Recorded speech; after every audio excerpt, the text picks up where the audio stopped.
माता की, भारत माता की, भारत माता की। नमस्ते यूएस।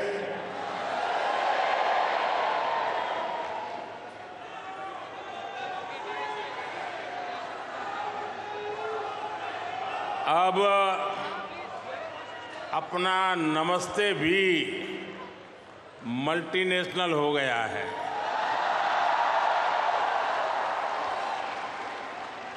लोकल से ग्लोबल हो गया।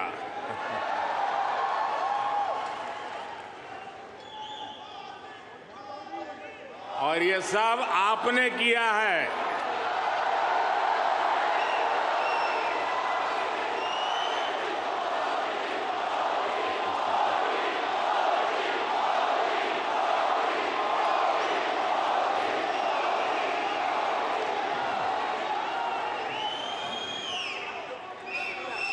अपने दिल में भारत को बसाकर रखने वाले हर भारतीय ने ये किया है। साथियों, यहां आप इतनी दूर दूर से आए हैं। कुछ पुराने चेहरे हैं, कुछ नए चेहरे हैं। आपका यह प्यार, ये मेरा बहुत बड़ा सौभाग्य है।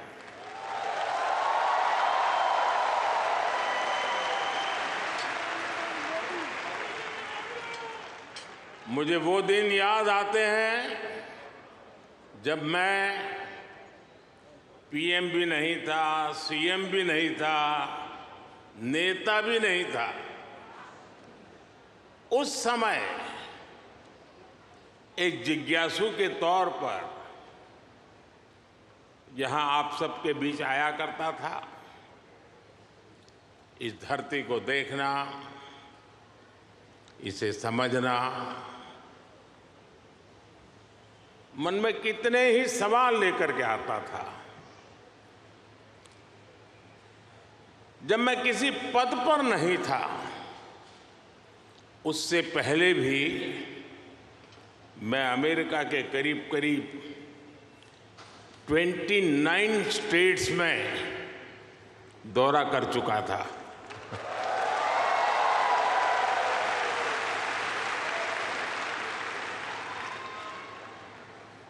उसके बाद जब मैं सीएम बना तो टेक्नोलॉजी के माध्यम से आपके साथ जुड़ने का सिलसिला जारी रहा।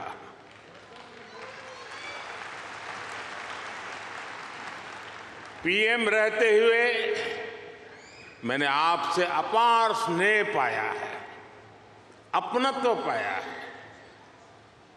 2014 में मेडिसन स्क्वायर,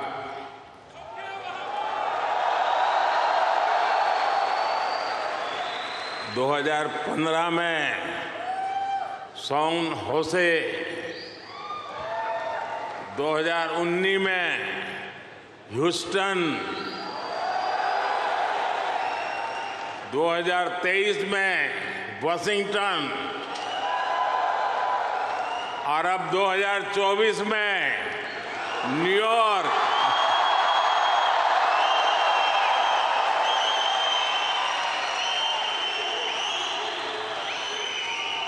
और आप लोग हर बार पिछला रिकॉर्ड तोड़ देते हैं।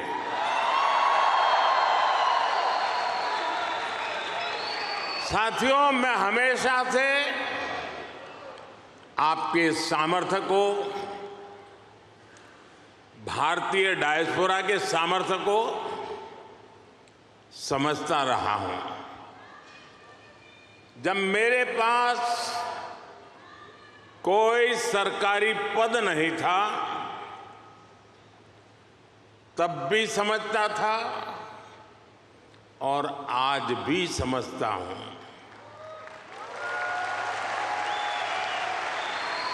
आप सब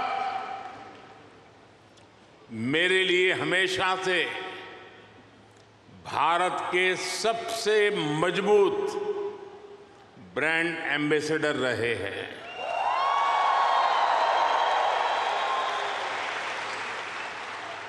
और इसलिए मैं आप सबको राष्ट्रदूत कहता हूं।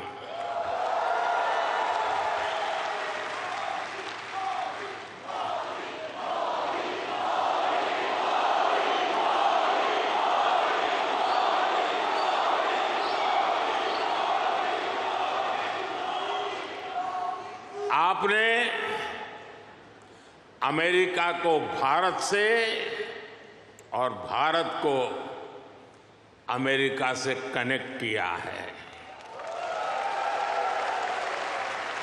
आपका स्किल, आपका टैलेंट, आपका कमिटमेंट, इसका कोई मुकाबला नहीं है।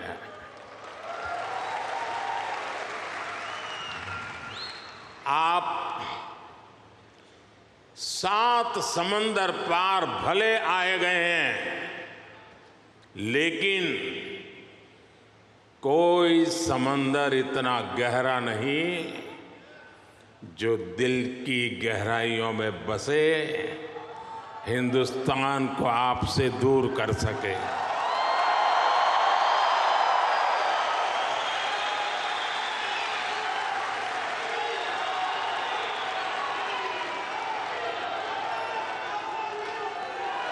मां भारती ने जो हमें सिखाया है वो हम कभी भी भूल नहीं सकते। हम जहां भी जाते हैं सबको परिवार मानकर उनसे घुल मिल जाते हैं। डायवर्सिटी को समझना, डायवर्सिटी को जीना, उसे अपने जीवन में उतारना, ये हमारे संस्कारों में है, हमारी रगों में है।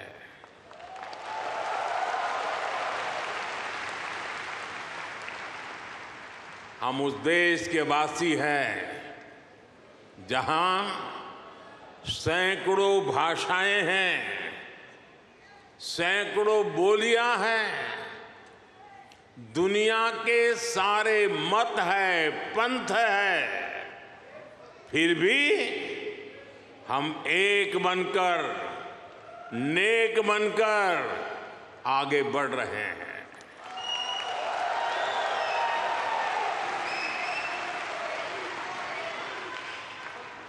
यहां इस हॉल में ही देखिए, कोई तमिल बोलता है, कोई तेलुगु, कोई मलयालम, तो कोई कन्नड़ा, कोई पंजाबी,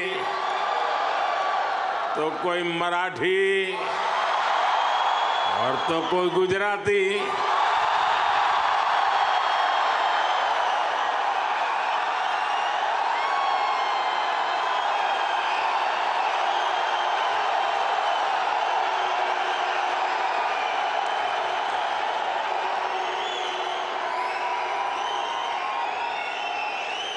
भाषा अनेक है, लेकिन भाव एक है, और वो भाव है भारत माता की। वो भाव है भारतीयता। दुनिया के साथ जुड़ने के लिए ये हमारी सबसे बड़ी स्ट्रेंथ है, सबसे बड़ी ताकत है। यही वैल्यूज हमें सहज रूप से ही विश्व बंधु बनाती है।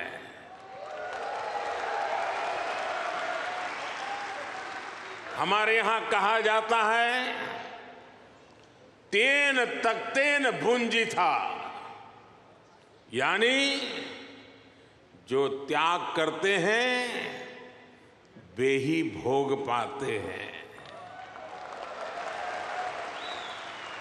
हम दूसरों का भला करके, त्याग करके सुख पाते हैं, और हम किसी भी देश में रहे ये भावना नहीं बदलती है। हम जिस सोसाइटी में रहते हैं वहां ज्यादा से ज्यादा योगदान करते हैं।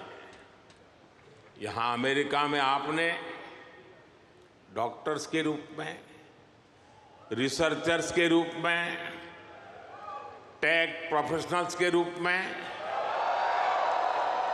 साइंटिस्ट के रूप में या दूसरे प्रोफेशंस में जो परचम लहराया हुआ है वो इसी का प्रतीक है।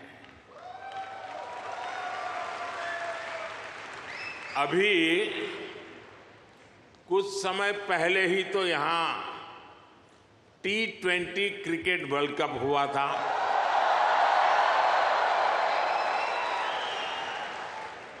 और यूएसए की टीम क्या गजब खेली,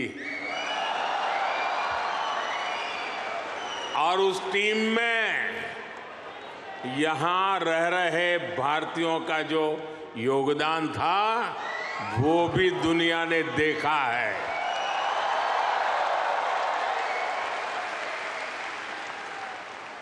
साथियों, दुनिया के लिए AI का मतलब है आर्टिफिशियल इंटेलिजेंस, लेकिन मैं मानता हूं कि AI का मतलब है अमेरिकन इंडियन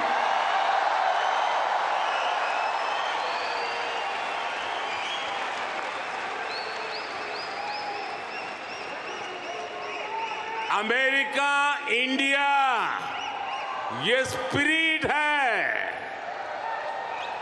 और वही तो नई दुनिया का AI पावर है।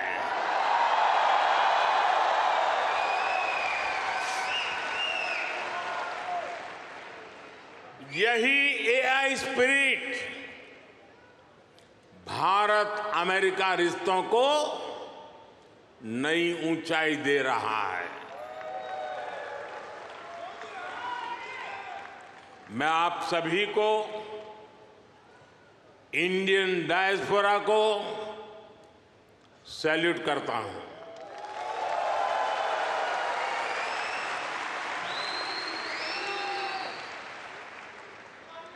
I salute you all.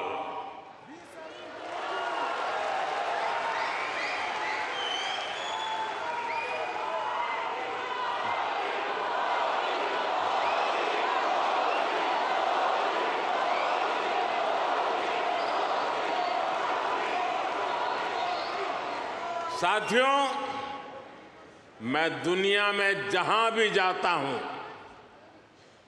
Her leader के मुंह से भारतीय डायस्पोरा की तारीफ ही सुनता हूं।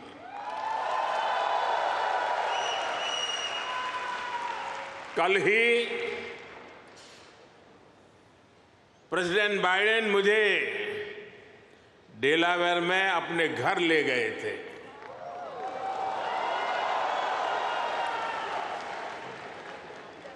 उनकी आत्मीयता, उनकी गर्मजोशी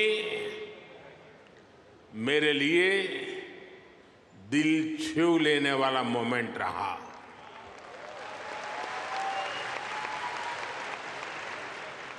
ये सम्मान 140 करोड़ भारतीयों का है।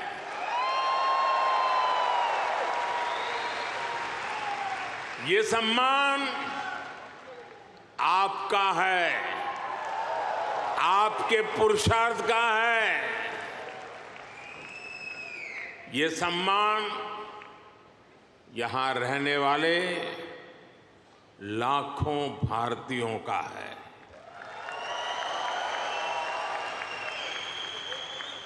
मैं प्रेसिडेंट बाइडेन का आभार करूंगा और साथ ही आपका भी आभार व्यक्त करूंगा। साथियों, 2024 का ये साल पूरी दुनिया के लिए बहुत अहम है।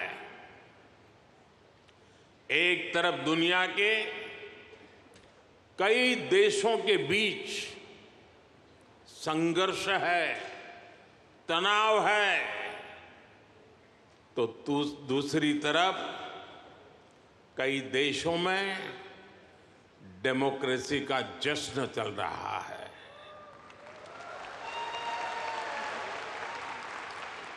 भारत और अमेरिका डेमोक्रेसी के इस जश्न में भी एक साथ है। जहां अमेरिका में चुनाव होने वाले हैं और भारत में चुनाव हो चुके हैं,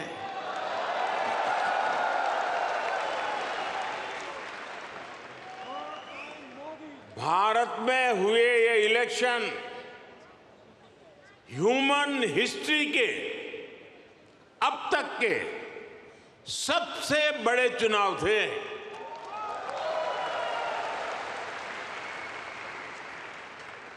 आप कल्पना कर सकते हैं, अमेरिका की कुल आबादी से भी करीब 2 गुने वोटर्स, इतना ही नहीं, पूरे यूरोप की कुल आबादी से ज्यादा वोटर्स, इतने सारे लोगों ने भारत में अपना वोट डाले।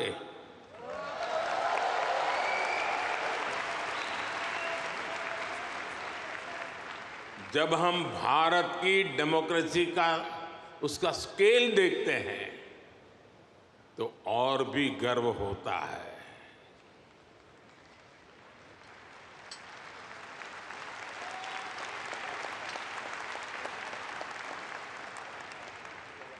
तीन महीने का पोलिंग प्रोसेस, 15 मिलियन यानी 1.5 करोड़ लोगों का पोलिंग स्टाफ, 1 मिलियन यानी 10 लाख से ज्यादा पोलिंग स्टेशन,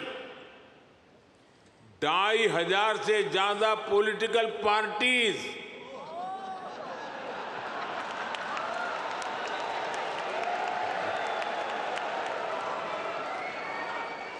आठ 8,000 से ज्यादा कैंडिडेट्स, अलग अलग भाषाओं के हजारों न्यूज़पेपर्स, सैकड़ों रेडियो स्टेशन, सैकड़ों टीवी न्यूज चैनल, करोड़ों सोशल मीडिया अकाउंट्स, लाखों सोशल मीडिया चैनल्स, ये सब भारत की डेमोक्रेसी को वाइब्रेंट बनाते हैं।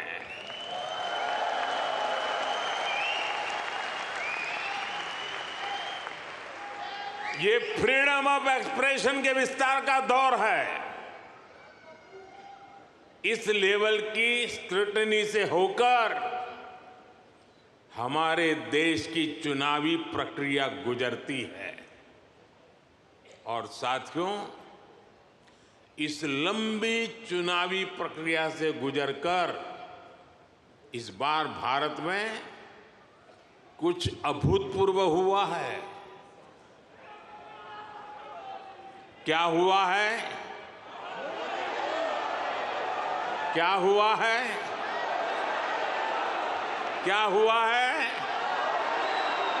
क्या हुआ है? अब की बार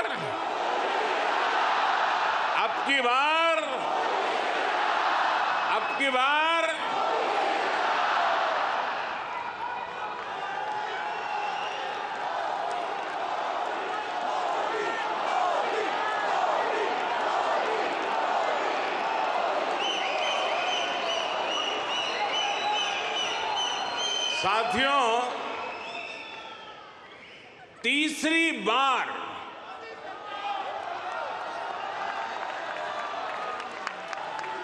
हमारी सरकार की वापसी हुई है।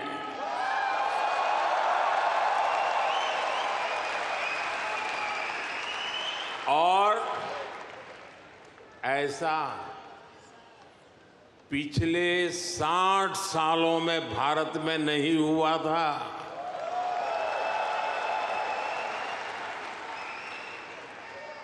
भारत की जनता ने ये जो नया मैंडेट दिया है, उसके मायने बहुत है और बहुत बड़े भी हैं। ये तीसरे टर्म में हमें बहुत बड़े लक्ष्य साधने हैं।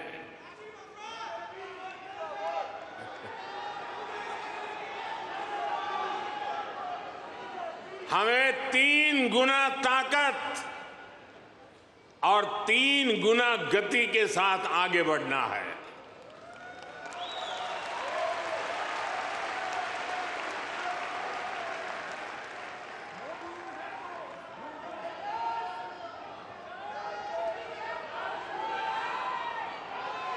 आपको एक शब्द याद रहेगा, पुष्प।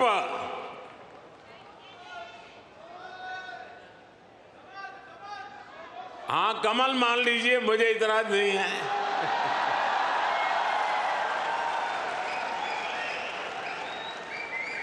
पुष्प। और मैं पुष्प को डिफाइन करता हूं, P for progressive Bharat, you for unstoppable Bharat, S for spiritual Bharat, H for humanity first को समर्पित Bharat, P for prosperous Bharat, यानी पुष्प।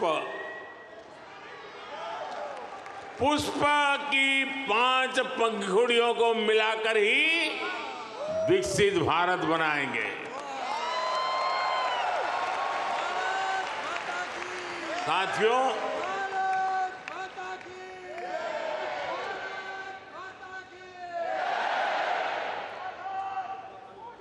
साथियों, मैं भारत का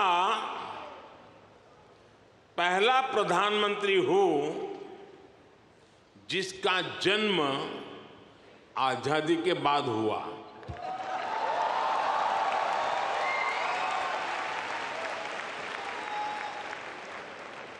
आजादी के आंदोलन में करोड़ों भारतीयों ने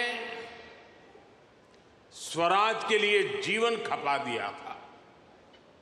उन्होंने अपना हित नहीं देखा, अपने कंफर्ट जोन की चिंता नहीं की। वो तो बस देश की आजादी के लिए सब कुछ भूलकर अंग्रेजों से लड़ने चल पड़े थे। उस सफर में किसी को फांसी का फंदा मिला, किसी के शरीर को गोलियों से भून दिया गया, कोई यातनाएं सहते हुए जेल में ही गुजर गया, कईयों की जवानी जिंदगी जेल में खप गई। साथियों, हम देश के लिए मर नहीं पाए, लेकिन हम देश के लिए जरूर जी सकते हैं।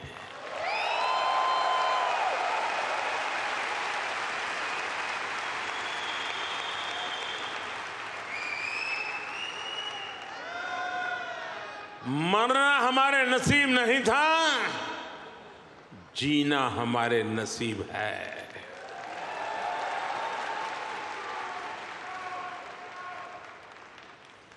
पहले दिन से मेरा मन और मेरा मिशन एकदम क्लियर रहा है। मैं स्वराज के लिए जीवन नहीं दे पाया, लेकिन मैंने तय किया सुराज और समृद्ध भारत के लिए जीवन समर्पित करूंगा।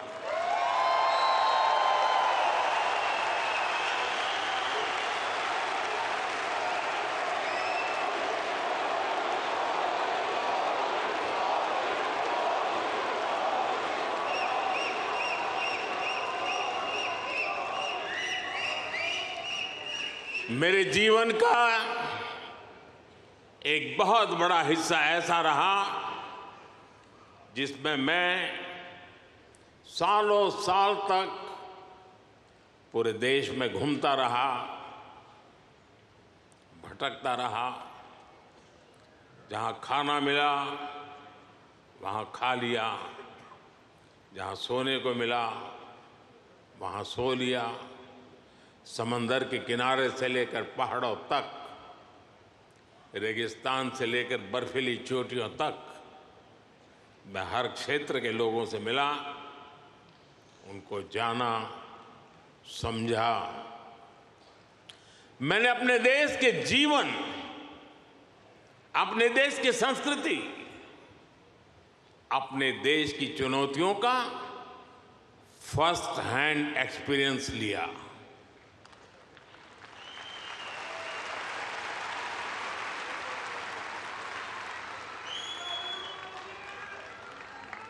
वो भी एक वक्त था जब मैंने अपनी दिशा कुछ और तय की थी, लेकिन नियति ने मुझे राजनीति में पहुंचा दिया। कभी नहीं सोचा था कि एक दिन चीफ मिनिस्टर बनूंगा, और बना तो गुजरात का लॉन्गेस्ट सर्विंग चीफ मिनिस्टर बन गया। 13 साल तक गुजरात का चीफ मिनिस्टर रहा। इसके बाद लोगों ने प्रमोशन देकर मुझे प्राइम मिनिस्टर बना दिया।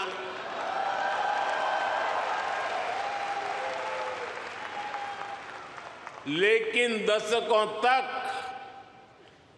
देश के कोने में जाकर मैंने जो सीखा है, उसी ने चाहे राज्य हो या केंद्र, मेरे सेवा के मॉडल को, मेरे गवर्नेंस के मॉडल को इतना सफल बनाया है।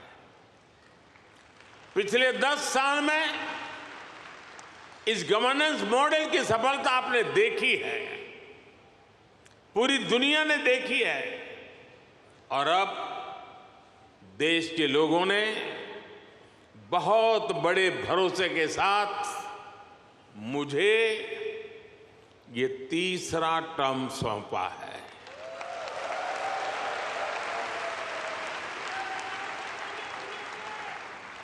ये थर्ड टर्म में मैं 3 गुना ज्यादा दायित्व बोध के साथ आगे बढ़ रहा हूं। साथियों, आज भारत दुनिया के सबसे युवा देशों में से एक है। भारत एनर्जी से भरा हुआ है, सपनों से भरा हुआ है। रोज नए कीर्तिमान, हर रोज नई खबर। आज ही एक और बहुत अच्छी खबर मिली है। चेस ओलंपियाड में मेंस और वुमेन्स दोनों में भारत को गोल्ड मिला है।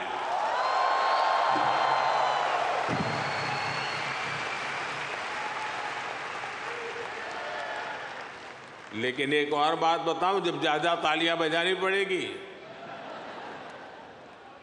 ये लगभग 100 साल के इतिहास में पहली बार हुआ है।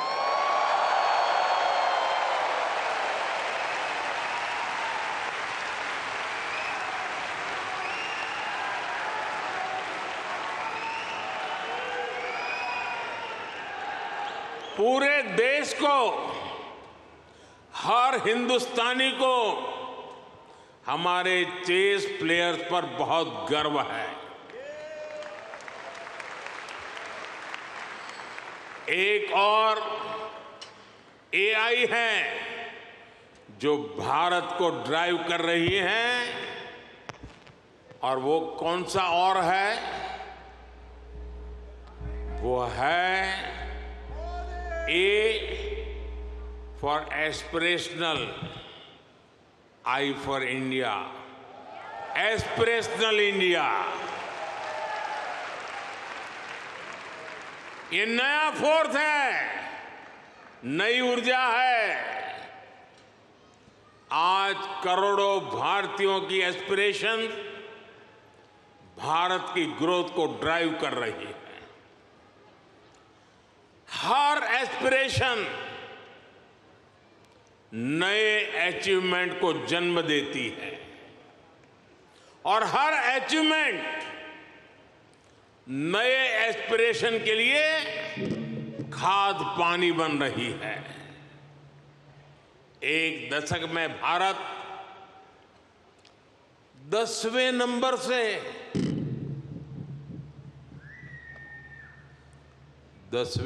से 5वें नंबर की इकोनॉमी बन गया।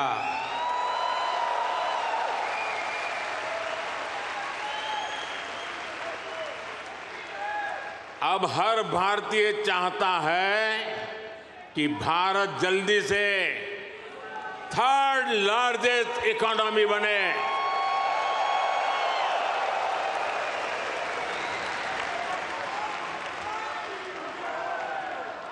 आज देश के एक बहुत बड़े वर्ग की बेसिक नीड्स पूरी हो रही है। पिछले 10 साल में करोड़ों लोगों को क्लीन कुकिंग गैस की सुविधा मिली है। उनके घर तक पाइप से साफ पानी पहुंचने लगा है। उनके घर में बिजली कनेक्शन पहुंचा है। उनके लिए करोड़ों टॉयलेट्स बने हैं। ऐसे करोड़ों लोग अब क्वालिटी लाइफ चाहते हैं।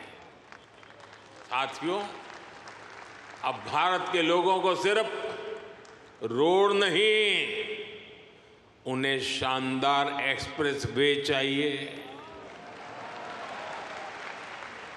अब भारत के लोगों को सिर्फ रेल कनेक्टिविटी नहीं, उन्हें हाई स्पीड ट्रेन चाहिए।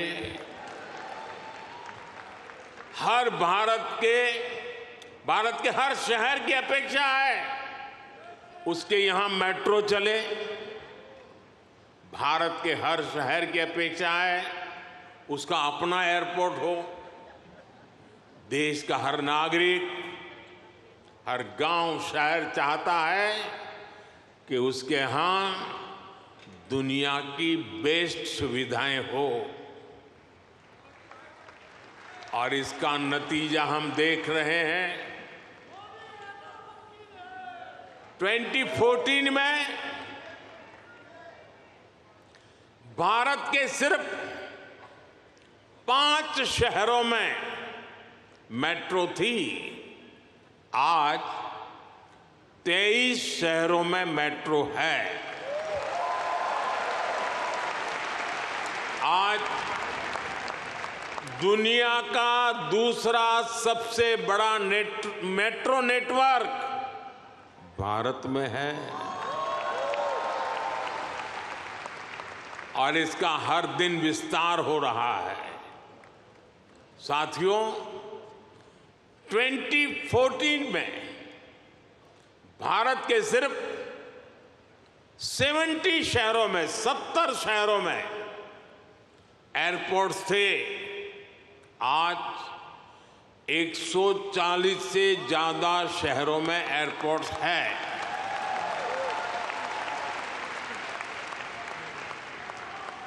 – 2014 में 100 से भी कम ग्राम पंचायतों में ब्रॉडबैंड कनेक्टिविटी थी। 100 से भी कम।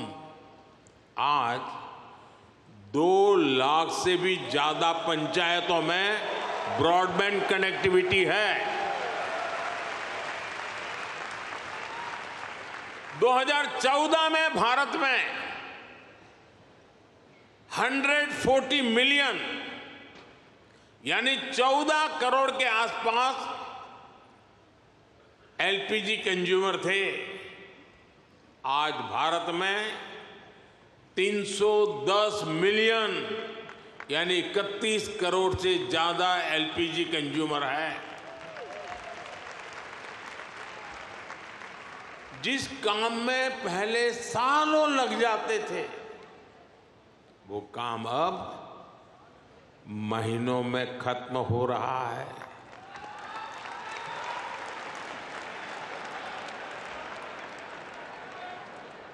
आज भारत के लोगों में एक आत्मविश्वास है, एक संकल्प है, मंजिल तक पहुंचने का इरादा है।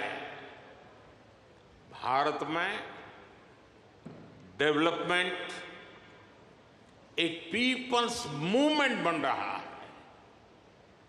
और हर भारतीय विकास के इस मूवमेंट में बराबर का पार्टनर बन गया है।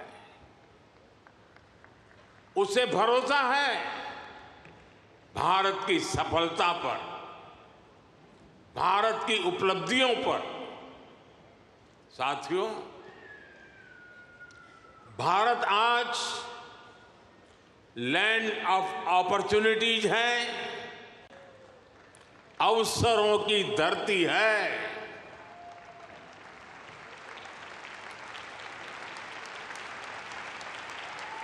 अब भारत अवसरों का इंतजार नहीं करता,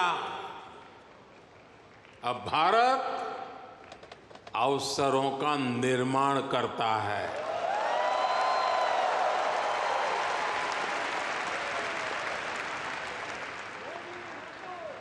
बीते 10 साल में भारत ने हर सेक्टर में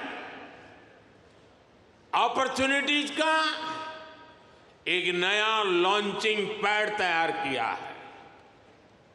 आप देखिए, सिर्फ 1 दशक में ही, और ये बात आप सबको गर्व देगी, सिर्फ 1 दशक में ही 25 करोड़ लोग, 1 दशक में ही 25 करोड़ लोग गरीबी से बाहर निकले हैं।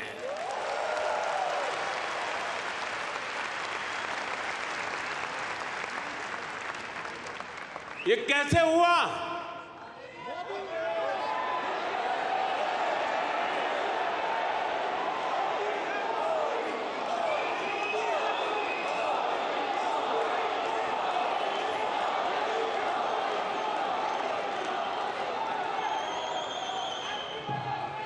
ये इसलिए हुआ, हमने पुरानी सोच बदली, अप्रोच बदली। हमने गरीब को एम्पावर करने पर फोकस किया। 50 करोड़ यानी 500 मिलियन से ज्यादा लोगों को बैंकिंग सिस्टम से जोड़ा। 55 करोड़ यानी 550 मिलियन से ज्यादा लोगों को 5 लाख रुपए तक का फ्री मेडिकल ट्रीटमेंट देना। 4 करोड़ यानी 40 मिलियन से ज्यादा फैमिलीज को पक्के घर देना।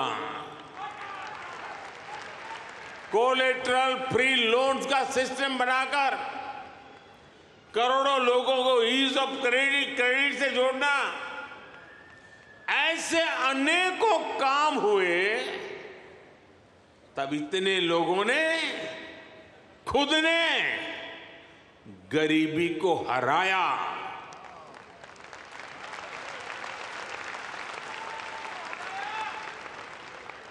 और वो गरीबी से निकल करके आज यही नियो मिडिल क्लास भारत के डेवलपमेंट को तेज गति दे रहा है। साथियों, हमने विमेन वेलफेयर के साथ ही विमेन लेड डेवलपमेंट पर फोकस किया है।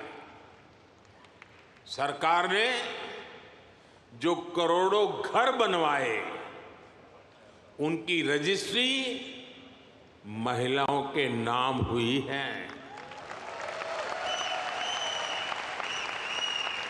जो करोड़ों बैंक खाते खुले,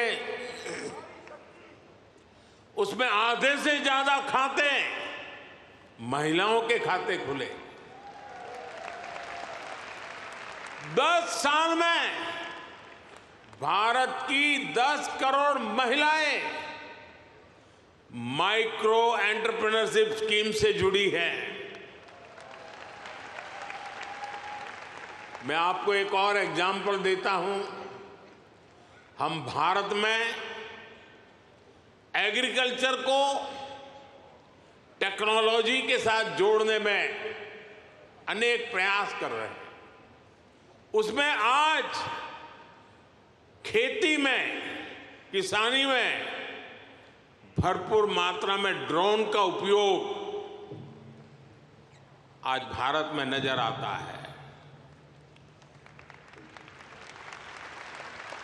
शायद ड्रोन आपके लिए नई बात नहीं है, लेकिन नई बात यह है, इसकी जिम्मेदारी कौन संभालता है पता है? ये रूरल विमेन के पास है।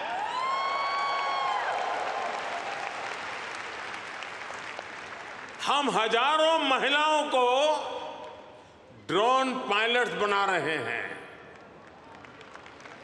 एग्रीकल्चर में टेक्नोलॉजी का ये बहुत बड़ा रिवॉल्यूशन गांव की महिलाएं लेकर आ रही है। साथियों, जो एरियाज पहले निग्लेक्टेड थे, वो आज देश की प्रायोरिटी है।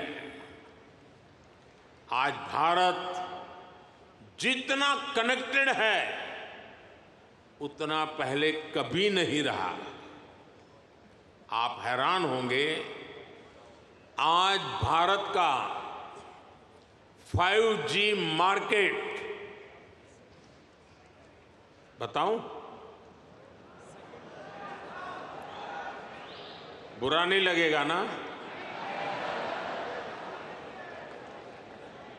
आज भारत का 5G मार्केट अमेरिका से भी बड़ा हो चुका है।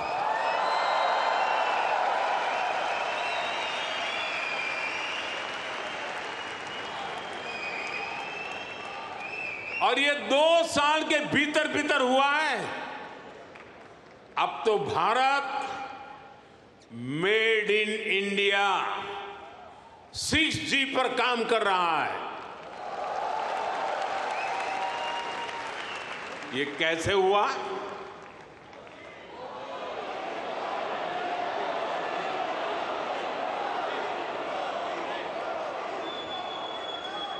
ये इसलिए हुआ क्योंकि हमने इस सेक्टर को आगे बढ़ाने के लिए पॉलिसीज बनाई।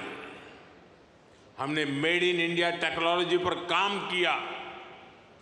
हमने सस्ते डेटा पर मोबाइल फोन मैन्युफैक्चरिंग पर फोकस किया।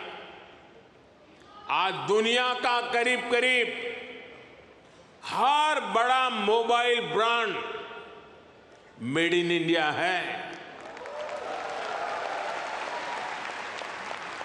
आज भारत दुनिया का दूसरा सबसे बड़ा मोबाइल मैन्युफैक्चरर है।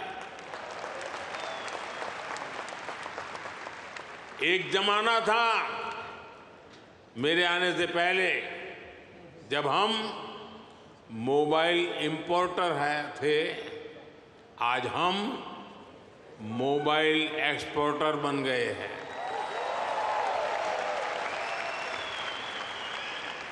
साथियों, अब भारत पीछे नहीं चलता।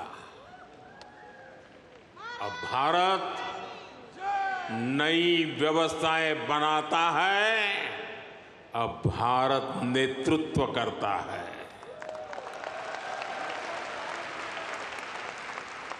भारत ने डिजिटल पब्लिक इंफ्रास्ट्रक्चर डीपीआई का नया कंसेप्ट दुनिया को दिया है। डीपीआई ने इक्वेलिटी को प्रमोट किया है। ये करप्शन को कम करने का भी बहुत बड़ा माध्यम बन गया है। भारत का यूपीआई आज पूरी दुनिया को आकर्षित कर रहा है।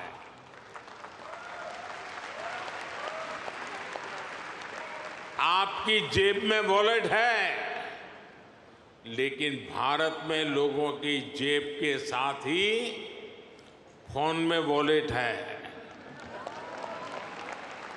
ई वॉलेट है। अनेक भारतीय अब अपने डॉक्यूमेंट्स फिजिकल फोल्डर्स में नहीं रखते, उनके पास डिजी लॉकर है। वो एयरपोर्ट में जाते हैं तो डिजी यात्रा से सीमलेस ट्रैवल करते हैं।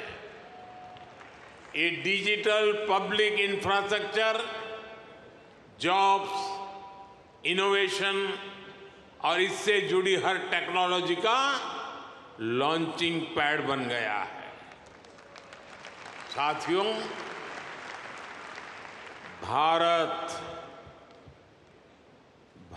अब रुकने वाला नहीं है।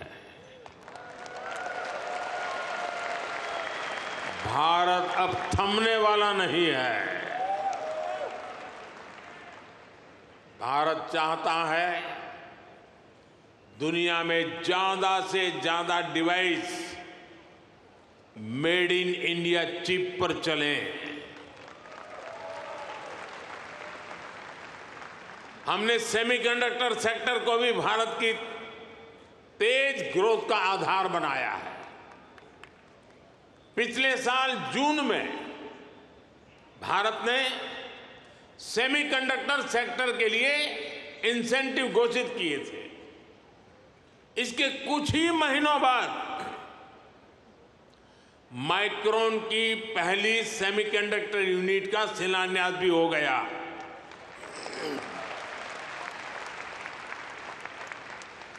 अब तक भारत में ऐसी 5 यूनिट्स स्वीकृत हो चुकी हैं।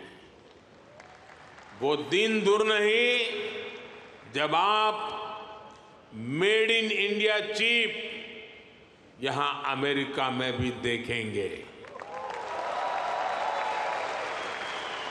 ये छोटी सी चिप विकसित भारत की उड़ान को नई ऊंचाई पर ले जाएगी। और ये मोदी की गारंटी है।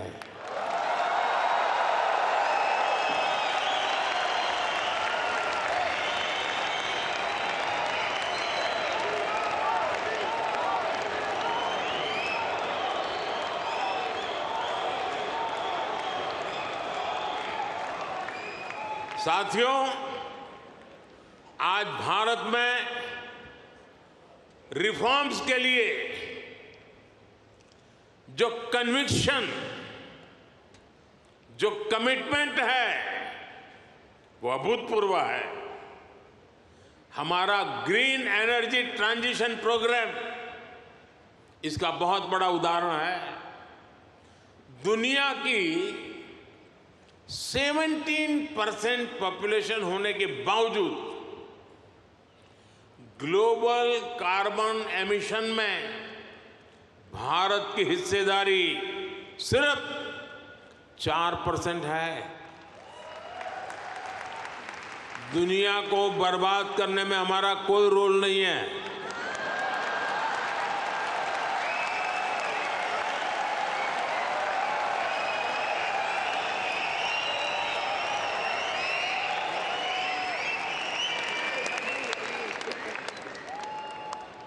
पूरी दुनिया की तुलना में एक तरह से यानी कह सकते हैं ना के बराबर है। हम भी सिर्फ कार्बन फ्यूल जलाकर अपनी ग्रोथ को सपोर्ट कर सकते थे, लेकिन हमने ग्रीन ट्रांजिशन का रास्ता चुना। प्रकृति प्रेम के हमारे संस्कारों ने हमें गाइड किया, इसलिए हम solar, wind, hydro, green hydrogen और न्यूक्लियर एनर्जी पर इन्वेस्टमेंट कर रहे हैं।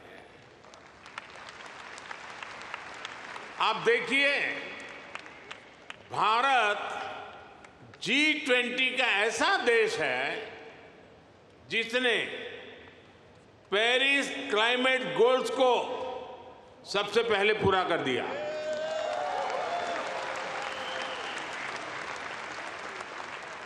दो 2014 के बाद से भारत ने अपनी सोलर एनर्जी इंस्टॉल कैपेसिटी को 30 गुना से ज्यादा बढ़ाया है।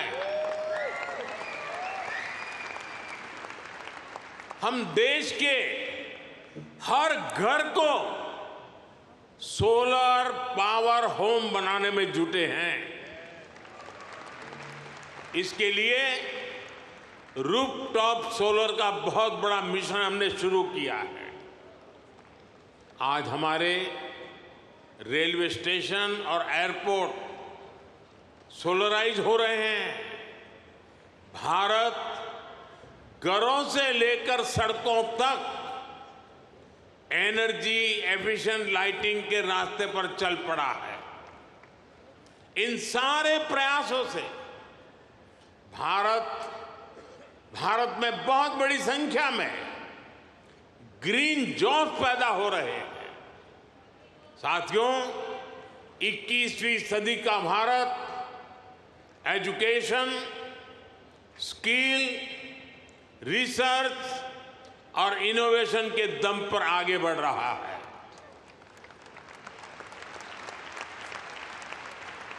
आप सभी नालंदा यूनिवर्सिटी के नाम से परिचित है।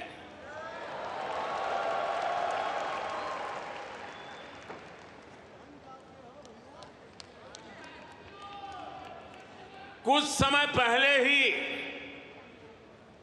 भारत की प्राचीन नालंदा यूनिवर्सिटी नए अवतार में सामने आई है।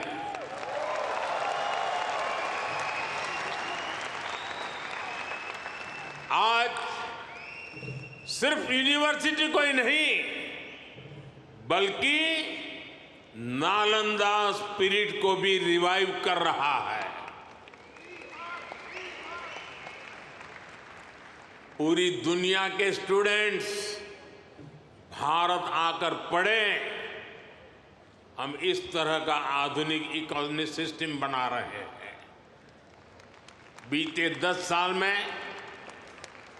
भारत में, ये भी जरा आप लोगों को याद रखने जैसी बात बताता हूं मैं, बीते 10 साल में भारत में हर सप्ताह एक यूनिवर्सिटी बनी है।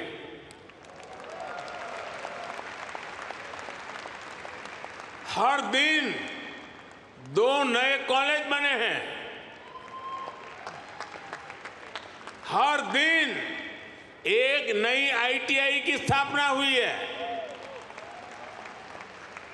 10 साल में ट्रिपल IIT की संख्या 9 से बढ़कर 25 हो चुकी है। IIMs की संख्या 13 से बढ़कर 21 हो चुकी है। एम्स की संख्या 3 गुना बढ़कर 22 हो चुकी है। 10 साल में मेडिकल कॉलेजों की संख्या भी लगभग 2 गुनी हो चुकी है। टॉप ग्लोबल यूनिवर्सिटीज भी आज भारत आ रहा है, भारत का नाम है। अभी तक दुनिया ने भारत के डिजाइनर्स का दम देखा, अब दुनिया डिजाइन इन इंडिया का जलवा देखेगी। साथियों, आज हमारी साझेदारी पूरी दुनिया के साथ बढ़ रही है। पहले भारत सबसे समान दूरी की नीति पर चलता था, इक्वल डिस्टेंस। अब भारत सबसे समान नजदीकी की नीति पर चल रहा है।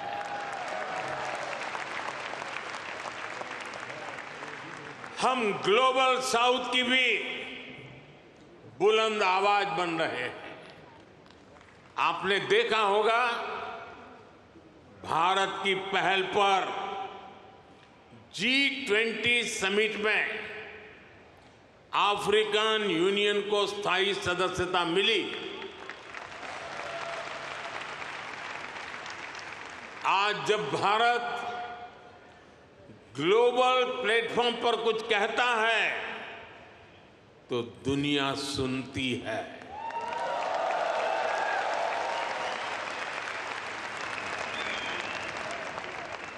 कुछ समय पहले जब मैंने कहा कि this is not the era of war, तो उसकी गंभीरता सबने समझी। साथियों, आज दुनिया में कहीं भी संकट आए, भारत फर्स्ट रिस्पॉन्डर के रूप में सामने आता है। कोरोना के समय में हमने 150 से ज्यादा देशों को वैक्सीन और दवाइयां भेजी। कहीं भूकंप आए, कहीं साइक्लोन आए, कहीं गृह युद्ध हो, हम मदद के लिए सबसे पहले पहुंचते हैं। यही हमारे पुरखों की सीख है, यही हमारे संस्कार है। साथियों, आज का भारत दुनिया में एक नए कैटलिस्ट एजेंट की तरह उभर रहा है और इसका प्रभाव हर सेक्टर में दिखेगा। ग्लोबल ग्रोथ के प्रोसेस को तेज करने के लिए भारत का रोल अहम होगा। ग्लोबल पीस के प्रोसेस को तेज करने के लिए भारत का रोल अहम होगा। ग्लोबल क्लाइमेट एक्शन को स्पीड अप करने में भारत का रोल अहम होगा। ग्लोबल स्किल गैप को दूर करने में भारत का रोल अहम होगा।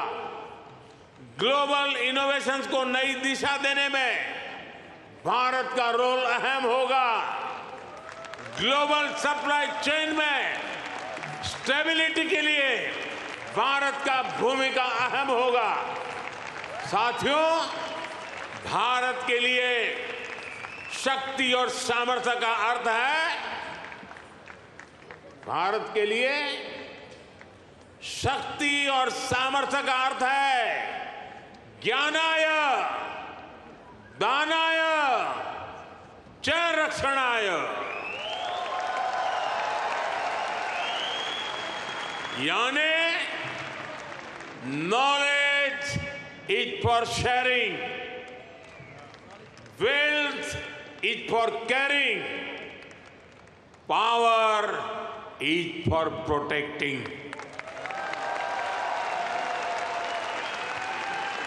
इसलिए भारत की प्राथमिकता दुनिया में अपना दबाव बढ़ाने की नहीं, अपना प्रभाव बढ़ाने की है।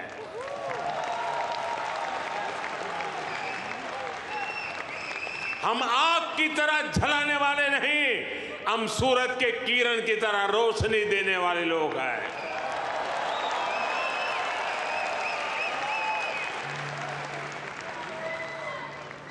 हम विश्व पर अपना दबदबा नहीं चाहते, हम विश्व की समृद्धि में अपना सहयोग बढ़ाना चाहते हैं।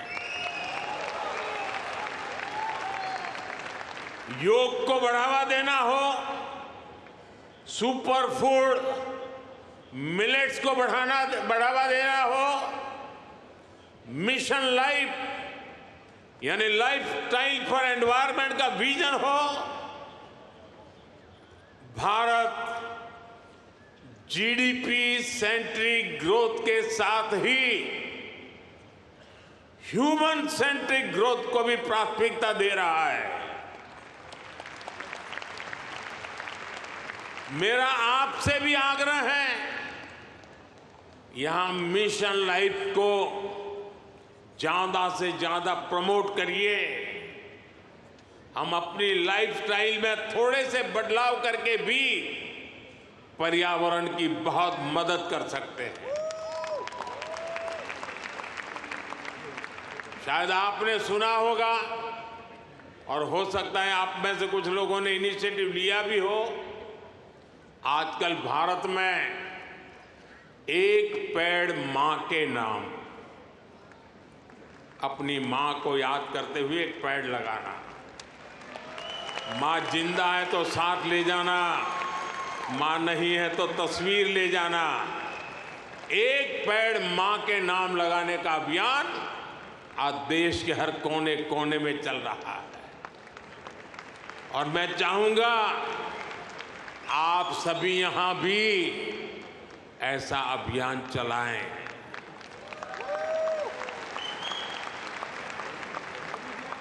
यह हमारी जन्मदाता मां और धरती मां दोनों का यश बढ़ाएगा। साथियों, आज का भारत बड़े सपने देखता है, बड़े सपनों का पीछा करता है। अभी कुछ दिन पहले ही पेरिस ओलंपिक खत्म हुए हैं। अगले ओलंपिक्स का होस्ट यूएसए है। जल्द ही आप भारत में भी ओलंपिक्स के साक्षी बनेंगे।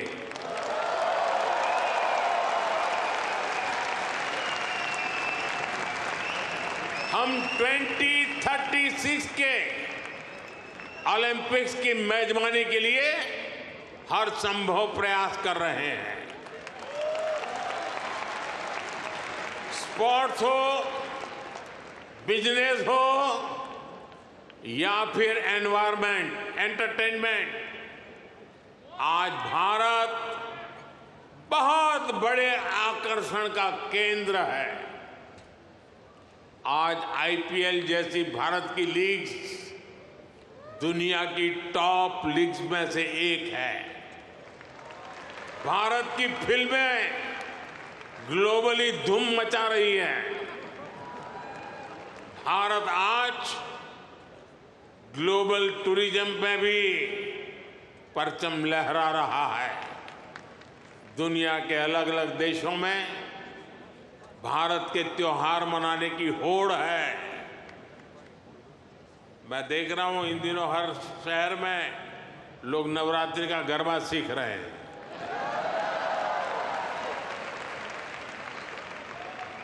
ये भारत के प्रति उनका प्यार है।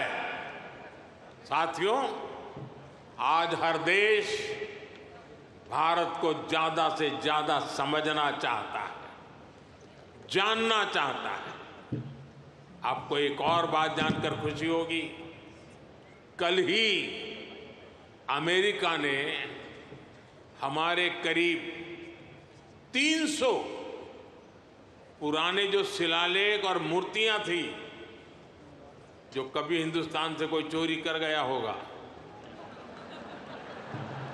कोई 1500 साल पुरानी, कोई 2000 साल पुरानी, 300 शिलालेख और मूर्तियां भारत को लौटाई है।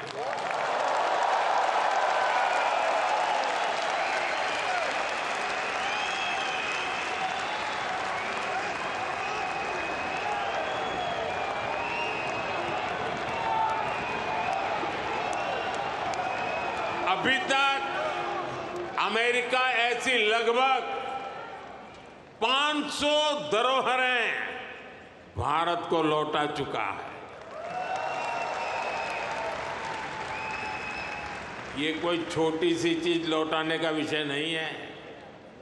ये हमारी हजारों वर्षों की विरासत का सम्मान है। ये भारत का सम्मान है और ये आपका भी सम्मान है। मैं अमेरिका की सरकार का इसके लिए बहुत आभारी हूं। साथियों, भारत और अमेरिका की पार्टनरशिप लगातार मजबूत हो रही है। हमारी पार्टनरशिप ग्लोबल गुड के लिए है। हम हर क्षेत्र में सहयोग बढ़ा रहे हैं और इसमें आपकी सहूलियत का भी ध्यान है। मैंने पिछले साल ये घोषणा की थी कि सिएटल में हमारी सरकार का नया कॉन्सुलेट खोलेगी। अब ये कॉन्सुलेट शुरू हो चुका है। मैंने 2 और कॉन्सुलेट खोलने के लिए आपके सुझाव मांगे थे।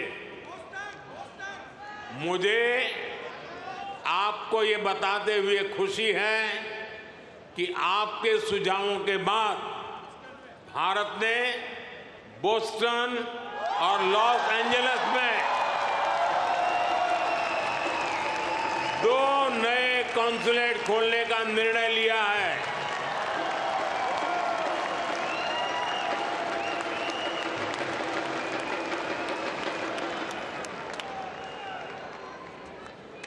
मुझे यूनिवर्सिटी ऑफ ह्यूस्टन में Thiruvalluvar chair of Tamil studies को अनाउंस करने की भी खुशी है। इससे महान तमिल संत थिरुवल्लुवर का दर्शन दुनिया तक पहुंचाने में और मदद मिलेगी। साथियों, आपका ये आयोजन वाकई शानदार रहा है। यहां जो कल्चरल प्रोग्राम हुआ वो अद्भुत था।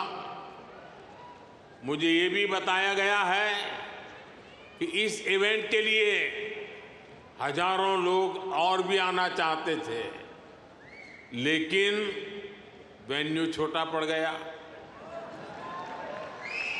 जिन साथियों से मैं यहां मिल नहीं पाया, उनसे मैं क्षमा चाहता हूं। उन सभी से अगली बार मुलाकात होगी, किसी और दिन, किसी और वेन्यू पर। लेकिन मैं जानता हूं उत्साह ऐसा ही होगा, जोश ऐसा ही होगा। आप ऐसे ही स्वस्थ रहें, समृद्ध रहें। भारत अमेरिका दोस्ती को ऐसे ही मजबूत करते रहें। इसी कामना के साथ आप सभी का बहुत बहुत धन्यवाद। मेरे साथ बोलिए, भारत माता की।